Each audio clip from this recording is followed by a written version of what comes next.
சத்குருவே சிவம், சத்குருவே அனைத்தும்.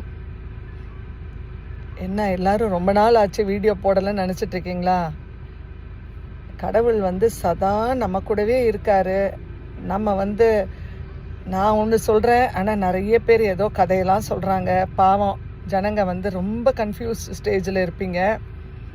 ஒன்றே ஒன்று சொல்கிறேன், கடவுள் நம்ம கூட நிதர்சனமாக நம்ம உடம்புக்குள்ளேயே இருந்து நம்மளை வழி நடத்துகிறாரு. அதுதான் உண்மை. அதை விட்டுட்டு சில பேருக்கு நிறைய டவுட் வருது. எப்படி கும்பிடணும், எந்த சாமி இவர், யார் இவர்? இறைவன் ஒருவரே நம்மளுக்கு. நம்ம சத்குரு பகவான் பழனி சுவாமிகள் அவங்க தான் நம்மளை வழி நடத்துகிறாங்க. சதா மூச்சுக்காற்று எப்படி நம்ம மூச்சு விடுறோமோ அவருடைய தயவால் தான் நம்ம மூச்சு விடுறோம். அவரோட தயவால் தான் நம்ம பேசுகிறோம், வாழறோம், சந்தோஷமாக இருக்கோம், கஷ்டத்தை அனுபவிக்கிறோம். கஷ்டத்தை நம்ம கடக்கிறதுக்கு ரொம்ப கஷ்டம் கொடுப்பாரு, ஆனால் அதை ஈஸியாக கடக்க நம்மளுக்கு வழி சொல்லி தருவார் பகவான். அது மாத்திரம் நிச்சயங்க.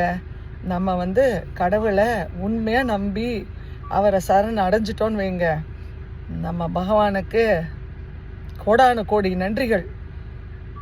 ஈடு இணை ஆகாது. கடவுள் தான் எல்லாமே. நம்ம சத்குரு பகவான் தான் நடத்தி சகலமும் நம்மளுக்கு நடத்தி நல்வழிப்படுத்துகிறாரு நம்மளை.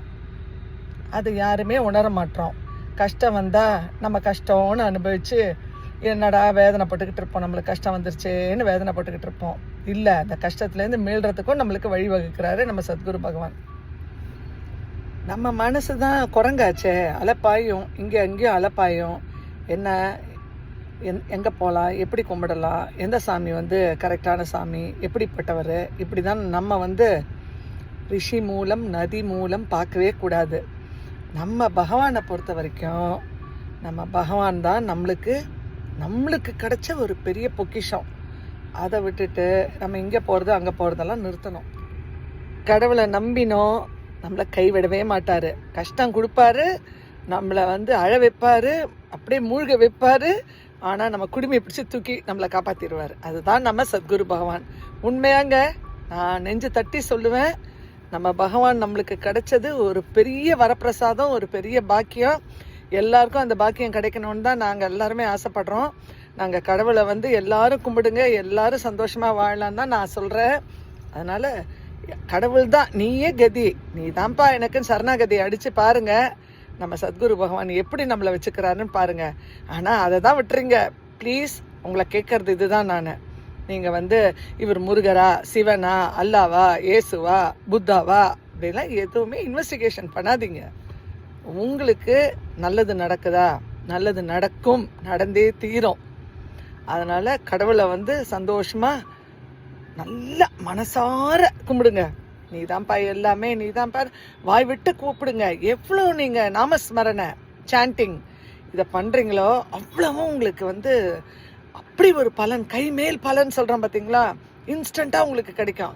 காசு பணத்துக்கு அங்கே வேலை இல்லைங்க. கடவுளை மாத்திரம் நம்புங்க. நம்மளை நிச்சயமாக நல்வழிப்படுத்தி நம்மளை நல்லவங்களாக்கி சந்தோஷமாக்கி நம்ம குடும்பத்தை நல்லா சந்தோஷமாக வாழ்ந்தால் போகிறோம். நல்லபடியாக வாழ வைப்பார் நம்ம பகவான். அதனால் சத்குருவை மாத்திரம் டெஸ்டிங்லாம் வைக்காதீங்க. அவருக்கு டெஸ்டிங் என்ன, நம்ம யாருங்க? நீ என்ன எப்படி ஆள், நீ என்னான்ட்டு இன்வெஸ்டிகேஷனோ டெஸ்டிங்கோலாம் வைக்காதீங்க. கடவுளை நம்புங்க. சத்குரு பகவானே நீ தான் நம்புங்க. நான் தான் சொல்கிறேனே, நீங்கள் கணக்கம்பட்டிக்கு ஒரு தடவை வந்தால் கூட போகிறோம், உங்களுக்கு அருள் பாலிச்சிருவார். உங்கள் வீட்லேயே படத்தை வச்சு நீங்கள் டெய்லி விளக்கேற்றி சாமியை கும்பிடுங்க. நிச்சயமாக உங்களுக்கு நல்லது நடக்கும். நல்லா சந்தோஷமாக வாழலாம். வாழ்க வளமுடன். நேர்மையாக அடுத்த வீடியோ உங்களை சந்திக்கிறேன்.